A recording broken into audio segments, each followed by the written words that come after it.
Hey, deserving listeners, 90 Day Fiancé, let's watch. My name is Dr. Kirk Honda. I'm a therapist and a professor. As I always say, don't use YouTube as a replacement for therapy. If you need a therapist, get one. We all deserve therapy now and then. Let's watch. Wrong.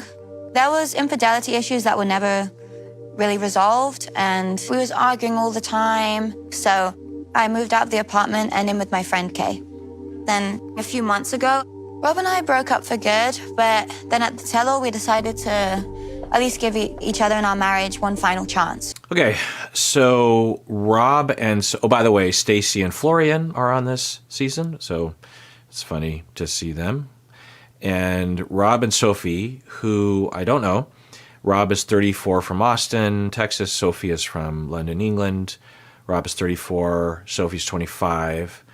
And from the looks on his face and the statements he's made, it seems like he might want more closeness with Sophie than she wants with him or something. We heard Sophie just talk about how they met as models on Instagram, and then they were basically engaged after 2 months of an online relationship, and now they're married. I don't know how long ago this was that they met, but they're married now. And then she says that there was... I have to change my notes because I put them in the wrong place. So they had conflict, infidelity issue. They're having trouble recovering from infidelity. The way she worded it, it makes it seem like maybe she was the one who cheated, but maybe she's just being nice. Because if it was him that was cheating, she would have worded it differently, I think. But I don't know. Maybe she is differentiated and wouldn't throw him under the bus in this way. But she talks about conflict and infidelity, and then they broke up, and then they've been back together for a short time. So not a good sign, right? I'm just trying to think like how... well, okay. So one of the things I do as a couple therapist is that when I first work with a couple, I am assessing a lot of different things, like probably dozens, if not hundreds of big and small things. And one of the big formal things that I am assessing and will ask explicit questions about is just this sort of thing. Like, have they broken up ever? Have they broken up recently? Where do they believe their relationship is right now? How committed are they? How much in the relationship? I always ask a percentage. People could do a scale from 1 to 10. I just do a percentage because I think it translates easier for clients. That I'll ask them, what percentage of you is in this relationship, or what percentage of you wants to stay in this relationship, or what percentage of you sees yourself with this person for the rest of your life? That kind of question, depending on what they're presenting to me, I'll ask it differently. But you'd be surprised what people will say. Some people will come across, like right now, I would guess that he is more like just based on very little information, that he's like a 70%, and she is maybe a 50 or 40%, maybe 30%. But in my experience, it's often that I'm surprised that sometimes the Sophies of the world will present this way, but then they'll be like a 99%. And the Robs of the world will be like much lower than I thought. And that's why it's important, because people don't wear that on their sleeve all the time. They don't necessarily indicate. And it's important for them to understand for themselves where they are and to voice it, just even to themselves, to actually acknowledge the truth and to think about it, to come up with a percentage, but also for them to tell each other and to hear it. Because that can be surprising as well. And with that number, that gives me an outcome or something to track over time, not only as an assessment, like, okay, where are you today? What percentage are you today, when they first come in? But it also gives me the ability to track if things have improved or not. Oh, okay, so now you're 10% higher. How did you guys get there? What did you do? Or now you're 10% lower. What happened? Now, I'm not a numbers therapist. I like numbers. Originally, I was going to be a math engineering major.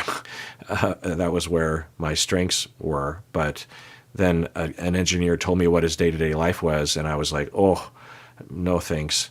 No offense against engineers, but he said it was very tedious kind of stuff. Anyway, so I said, well, I don't know what to do. But anyway, But I don't use math and numbers very often in therapy, so I don't want to give that impression. But as these kind of occasional tentpole moments, if you will, or milestone moments, or concrete moments of checking in and hearing, and it also gives me the ability to ask questions like, okay, well, you're at 30%. Do you want to be at 40%? Because you can't be 100% right away. So it's like, do you want? So what do they want?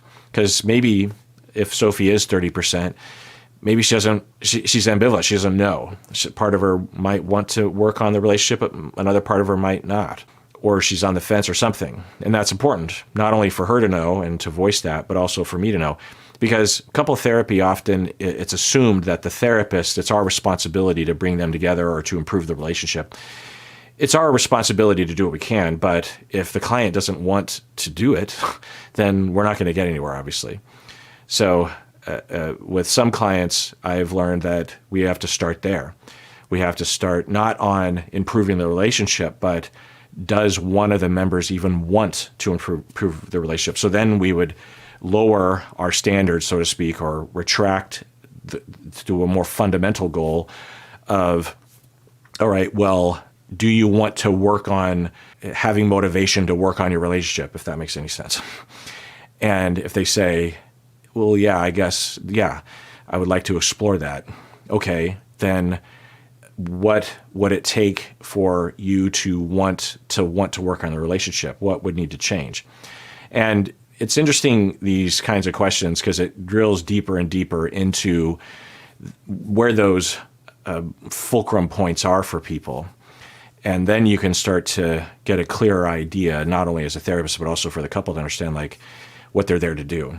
I'm worried though that this show, because they're calling it couple therapy or couples therapy, but it's more of like a couples retreat with exercises usually. But I don't know what sort of work they're going to do. I'm just kind of basing this on season 1, and I don't even really know all the clinical services that they had because they only showed us a little bit. But one of them was regressive life, like previous life therapy, where Big Ed was saying that he was a leprechaun. I mean, literally.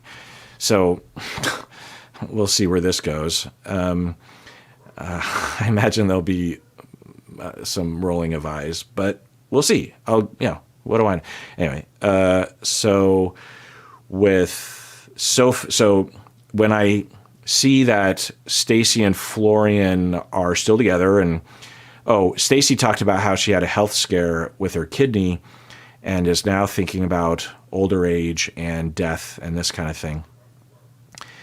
And she also said that Florian, while she was recovering in the hospital, that Florian was out and about, or maybe recovering at home, that he would go out more and he would lie more and that kind of thing. So it's just like, yeesh, if that's true.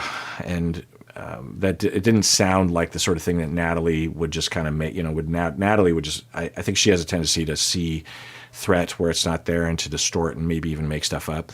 Stacy, anyway, so just going so far, Gino and Jasmine, I think that they do want to improve their relationship, and I think they're both mostly in it. At least that's my sense based on the little bit here and based on what I know. So couple therapy would be at that phase of actually helping them to improve their relationship. And I've worked with couples like Gino and Jasmine, and it's not that hard to help them because of just how out there Jasmine is about her feelings. It's pretty easy to get an idea of what's going on internally. I don't know what sort of help she's had around that, but it's not easy work, but it's pretty standard.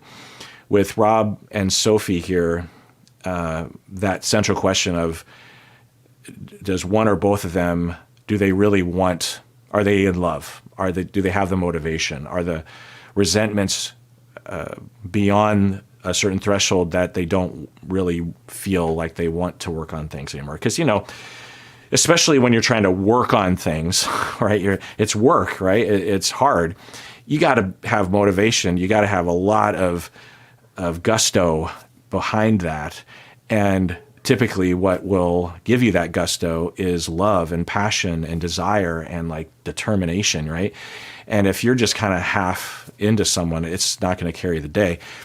Stacy and Florian, I think Stacy, yes. Florian, I don't know. Natalie and Josh, similarly. It doesn't seem like Josh wants a committed relationship at all, as history has shown, because they've been in a 3 years on and off relationship. I don't even really know if Natalie wants a committed relationship, because why would she still be with Josh if that was the case? But anyway, I just thought I'd mention that. This episode is sponsored by BetterHelp. And if you sign up, please use the link below, because that really helps us out. So have you ever been longing and searching for someone who really understands you, to be really understood by someone? Well, I was in this situation when I was 19. I kept searching for validation and answers from people around me, but it never really felt right. And so out of desperation, I sought therapy for the first time, and it really helped. Talking with a trained therapist is usually way different than talking with friends and family. And when you find that one therapist who really understands, it's really like nothing else. Well, a good place to find a therapist is at BetterHelp. If you're thinking of starting therapy, it's definitely worth giving a try. As the largest online therapy provider in the world, BetterHelp can provide access to mental health professionals with a diverse variety of expertise. Find the one with BetterHelp. Our listeners get 10% off their first month at betterhelp.com/Kirk. That's BetterHelp, HELP.com/Kirk. Just hope that we can remember to focus on today and tomorrow, because I think a big problem is that all we ever talk about is yesterday. Oh, so he's the one that cheated. I was wrong earlier. Yeah. So, yeah. I've talked about this in other videos, but I'll say very briefly that infidelity recovery is a very specific treatment that not every therapist and not every couple therapist understands. It's complicated. It has a lot to do with research and experience. There's a fair amount of psychoeducation that has to be conducted, one of which is that I will tell the cheating partner that desire of like, I just want to move forward. I don't want to live in the past. That's not possible. People, no one having been betrayed like that can just move on, can just forget it. Nobody. If the two of you stay together for the rest of your life, for the rest of your life, this will come up. It'll trigger, something will happen, and it'll trigger her, it'll trigger you. And to expect her to just suppress that feeling would mean she would either have to torture herself or give up on loving you. So it's not psychologically possible. So grieve that loss for yourself. And I understand that when you decided to cheat, you didn't know that this was going to happen, but rarely people do. But such is life. You've made your bed. Let's lie in it. So, and that might sound a little harsh. If I have a good enough relationship with a client, I'll word it that way, because as long as I feel like I'm not going to cause a rupture, but we've got to move forward, and it's pretty obvious, and you did it. It wasn't a mistake, and that has to be acknowledged. And at the same time, that doesn't mean you're a piece of shit. Unfortunately, a lot of people make mistakes, particularly around cheating, and it doesn't mean that you're a psychopath or a narcissist, as TikTok will say, or that once a cheater, always a cheater, or that you didn't love your partner. There's just a lot of roads to life, and unfortunately, cheating happens. It's all about, so if you wanted to talk about the future, it's about what you do now, right? And how you can recover, how you can make up for it, how you can acknowledge it as your partner is repeatedly triggered over time. And, I also talk with the cheated on partner about when you're triggered, there's a range of fairness regarding how you bring it up. You can't blast your partner every day arbitrarily. You can't abuse your partner. You can't yell at them. You can talk about your feelings. Okay, when you didn't come home from work the other day, I tell you, I was triggered and I got angry, and then I thought about it, and I was actually kind of just worried, and that's why I was texting you. And when you didn't text me back, I got even more paranoid. And I don't think you were cheating, but I just want you to know that that was happening for me, and that's why I was a little standoffish that night, because I was angry at you for having cheated on me a couple years ago. And I know that's not exactly fair, but I just don't know what to do, because my feelings are my feelings. And then the cheating partner says, yeah, and there's that initial like, God, it's here again. Why do we have to always talk about this? Put that aside. And then you just address it and you just say, oh, I'm so sorry. No, I wasn't cheating. I was just late at work. And it makes sense that would trigger you. And I guess I should have texted you back. I don't want to cheat on you. I like our relationship. I love our relationship. I love you. That was a huge mistake. And the reasons why I cheated are no longer present. I'm working on them. And I feel close to you. I feel good with you. And so, yeah, I'm sorry that happened. And, does that help, or do you need a hug or something? And usually that's all it takes. But what happens is that the cheating partner says, can we just move forward? And then the cheated on partner is just left there with their feelings. And now they're even more paranoid, because the cheating partner is like shutting it down, calling the cheated on partner crazy for having those feelings. And then you're hurt, and you don't trust the cheating partner any much, because they're not acknowledging things. They don't seem to understand the impact of cheating.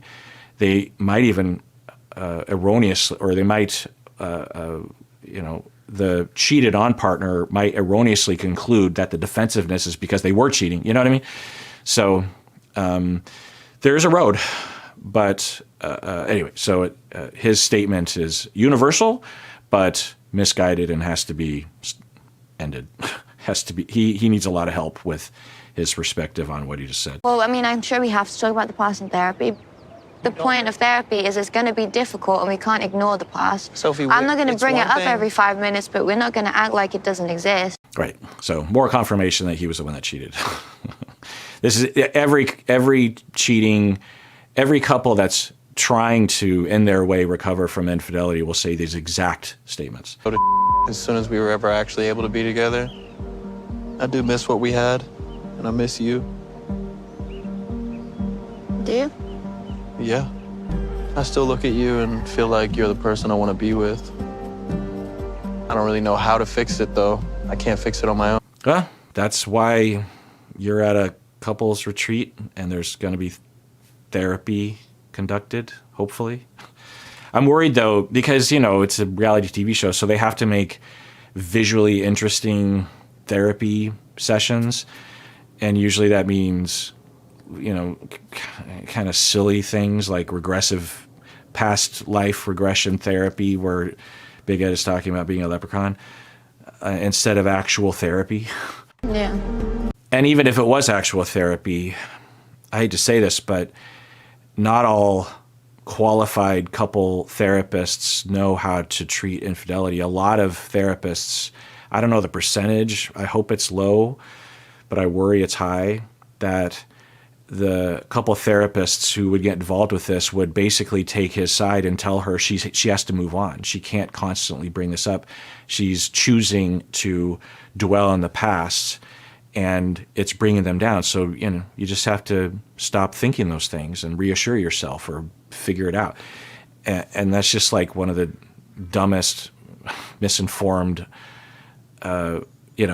it's just a lesser version of the cartoonish therapy session where therapists grab their clients and shake them and say, snap out of it. You're right.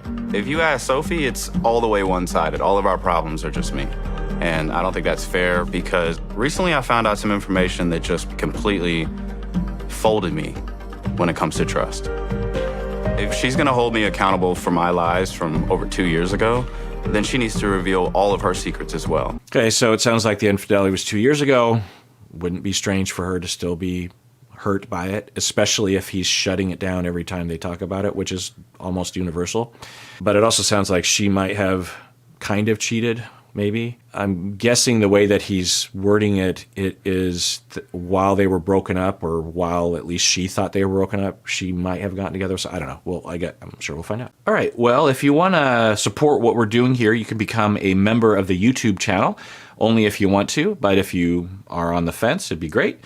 And that'd be nice. And everyone out there, please take care of yourself because you deserve it. You really, really do.